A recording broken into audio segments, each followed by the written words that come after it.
Hi everyone, and welcome to a special Q&A recording of the Starling part of our special presentation program at the 46th Toronto International Film Festival. I'm Joanna Vicente, Executive Director and co-head of Tiff. A big welcome to Director Ted Melfi, who joins us along with actors Melissa McCarthy and Kevin Kline to discuss the bittersweet tale of a couple working their way to the other side of grief. While this year continues to be challenging for many, I am happy that we can be together virtually to talk about the Starling. So let's get it started. So, Ted, talk to us a little bit about what drew you to the script. What was the inspiration? Oh gosh, so many things actually drew me to the script, but I think the main thing was a married couple fighting for their marriage through mostly a woman's point of view, right? So Melissa's character, Lilly, is fighting for her marriage on a daily basis and yet trying to hold her life together. And I've been married 25 years, like 25 years. I should. See, there's the problem right there, right off the bat. I've been married 25 years, and everyone that's married. Melissa's married, Kevin's married. I don't know if you're married, Joanna, but it's work. It's great work. It's the best work you'll ever do. That and raising children, and it takes effort and passion and belief in each other. And that's the theme of the Starling that I was most attracted to, is how people choose to stay together, why, and what they get out of it, and then the hope that comes out of making the decision to stay together. Amazing. I also heard that you swapped the gender of the lead roles, and if so, can you talk a little bit about that? Well, I mean, look, I was raised by a single mom. I'm married 25 years. I have two daughters. It's like I just don't buy the whole, like, the woman is the weaker one and the man tries to hold it together. And so, like, in the original script, Jack was at home, fighting with the Starling, trying to get the garden growing, and Lilly went into a facility to try to deal with her depression. And I just felt like I've seen that before, million different forms of that, and B, it's just not a reality in my life. I mean, my wife and my daughter are like 100 times stronger than I will ever be on any given day. So anyway, I just thought it was just a natural switch, and having Melissa do it is like, I mean, it's a no-brainer. Talk to us about the incredible opportunity to bring together Melissa and Chris, since they acted together in your 2014 hit St. Vincent. Yeah, what was it like? Little mini reunion. Melissa and I have been trying to work together, like, every day, so as much as we can. And then I hadn't seen Chris in a long time, and just having them both. I mean, our time on St. Vincent was such a wonderful experience with Bill as well, and Naomi Watts. But Melissa and Chris were like part of the glue of that film, and we all became like a little mini family shooting that in New York, in Brooklyn, in the sweltering heat. And this was Van Nuys in the sweltering heat, so it's kind of like a double reunion. And then to have Kevin is like, I mean, everyone misses you. So I'll just say that a lot. But I don't know what that means, but like Kevin is like Kevin. So I was just thrilled to even just to see him. I feel like when Kevin's final day happened, I feel like everyone looked at us like, so nice to see you guys. I was like, oh, come on. And then I agreed. I was like, yeah, you're right. You're just saying that because I'm here. That's true. If Chris were available, you'd be saying about him. But thank you. I'm going to choose to believe you. Yeah, I always have fancied myself the life of the party. Okay. Kevin, can you lean in a bit and speak a bit louder so we can? Yes. Great. Sorry. Yes.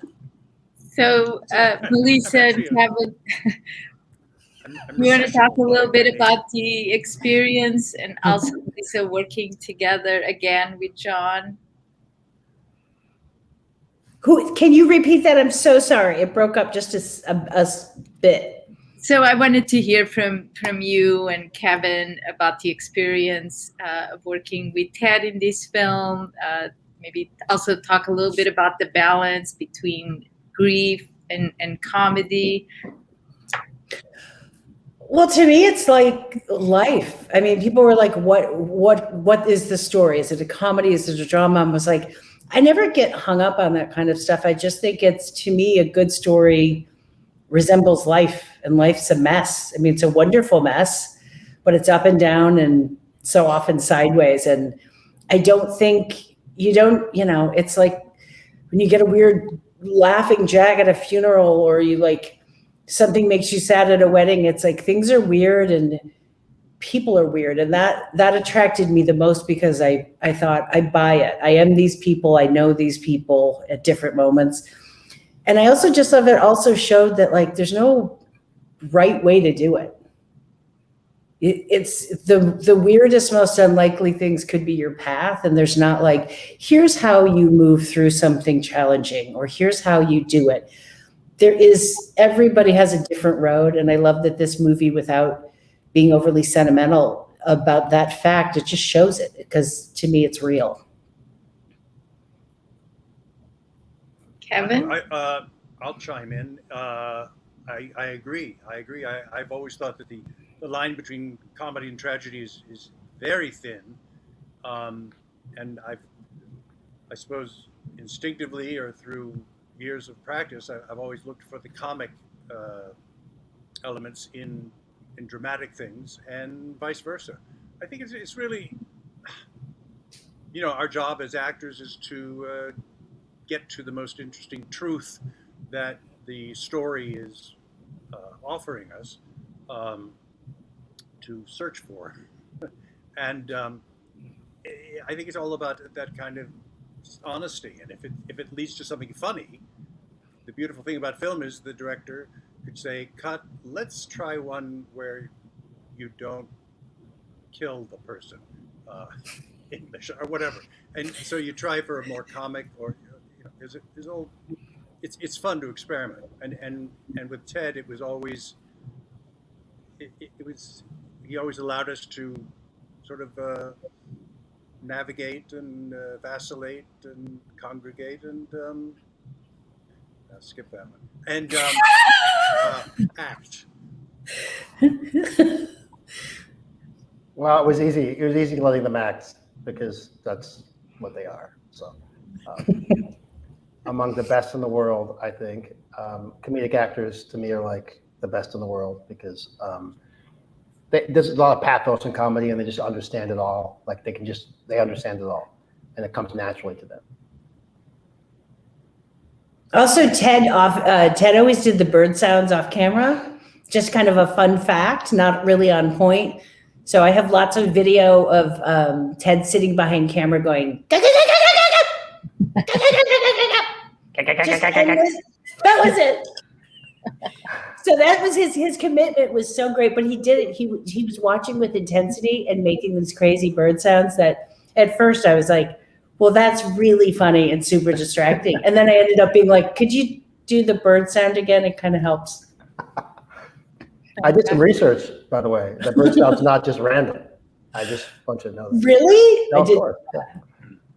Yeah. You said it's a turkey, which I find slightly offending.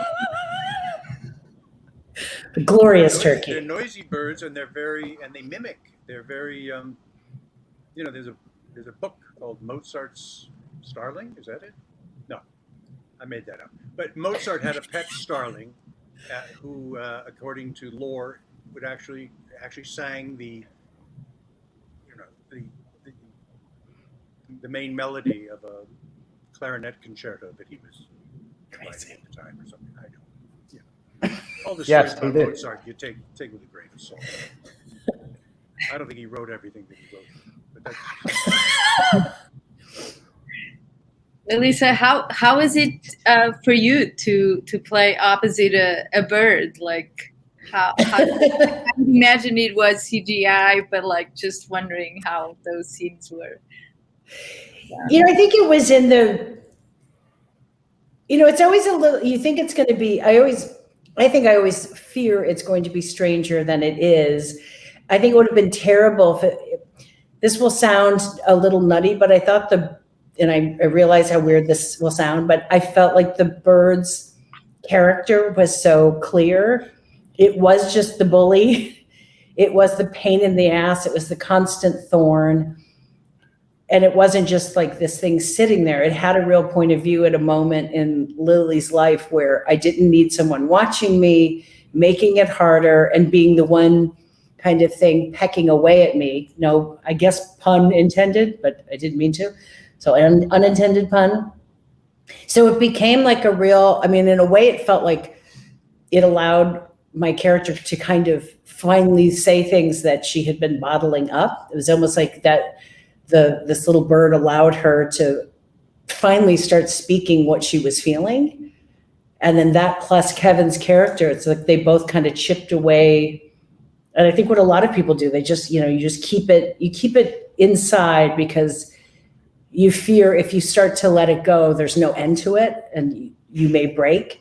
But, I had two different people or characters coming at me to kind of break me. I love it on a corny story level, the idea that the bird is actually protecting its nest, that it's all about family for the bird, and you're working on your own family issues. So it's ironic that you were antagonists to one another, because you were on the same page, as we say. Totally. And what's great about it is neither of them want to quit or know how to quit. Like Melissa doesn't know how to quit; she just keeps going, and the bird's not going to quit. So it's very confrontational yet, and then becomes a endearing relationship. And ironically, the bird ends up with the same veterinarian, ex-psychiatrist as Melissa's character. It's all tied together. It all comes back to the vet, yeah.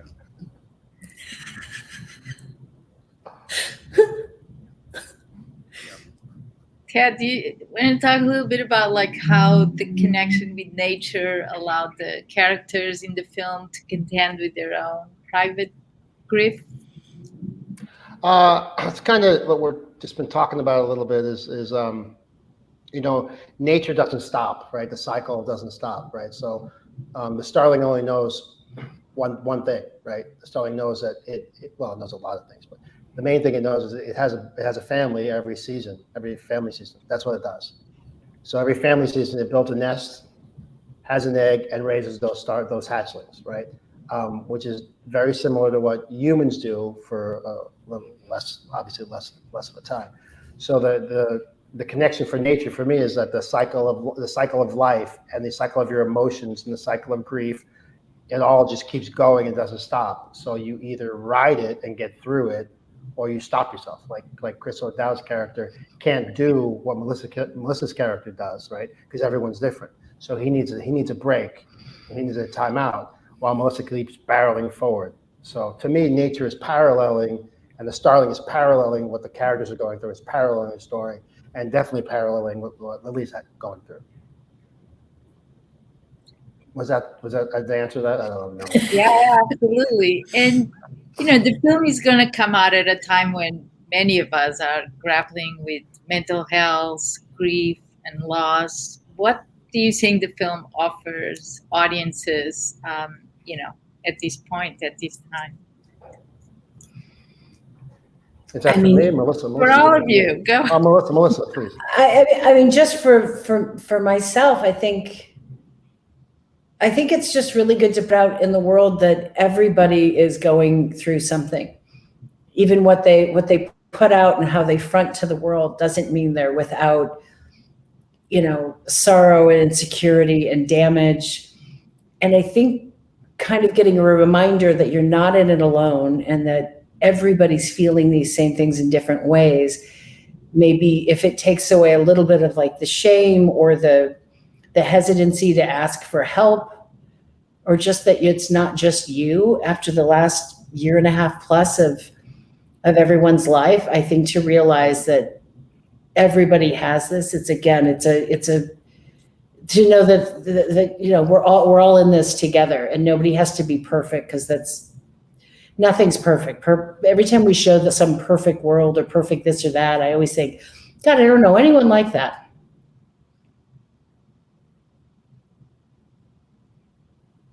That's all I've got. Kevin, you have something? I'm sorry. Yes. What? Yes. I just started thinking about how art forgives humanity. That the story is yeah, as Melissa was saying, that everybody has something. Everybody has a problem. Everybody's damaged in their own particular way. And as Hemingway said, life breaks you. Where it has broken you, you may be stronger in those places where it breaks you. And if it's not, it'll just kill you. No, I can't remember what he said. But and then he shot himself. It's beside the point. My point is this: that yeah, I think the movie, people can relate to it, and everybody, and that it's okay. In other words, it ultimately says it's going to be all right. It's a comforting, without being glib or saccharine or facile. It's a reminder that we're all going to be okay if we're just humane with one another and reasonable. There, I've said it. I think the biggest thing that I wanted to achieve, and I think that Melissa and Kevin and Chris and all the actors were trying to achieve, was hope, right? To share hope, right?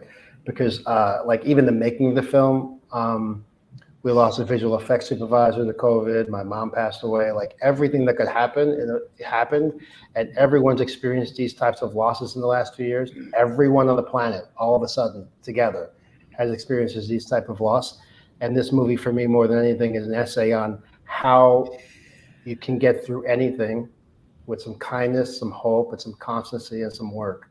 And that's the message of the film. It hopefully will inspire people to know it's not so dark. We can get through it all. This couple gets through something very tragic, and they get through it with grace and hope and laughter. That's all I got. It's the perfect way to end this. I got a message that we are at time, but if there's anything else you would like to share with our audiences. Even though I'm just an ancillary player in life's great plan, as the movie would lead us to believe, I think aside from the year and a half of hellish COVID loss, I think the last 4 years that we're all feeling that to a person, the polarization of the American people, and the like hitting your head against a wall, trying to get through the way Chris and Melissa's characters are trying to get through to each other. You know, they're polarized, and ultimately they work on that. And bringing back my point about humanity and rational thinking, something I know very little about. In any case, that the same kind of kindness and humanity can bring together any polarized group of people.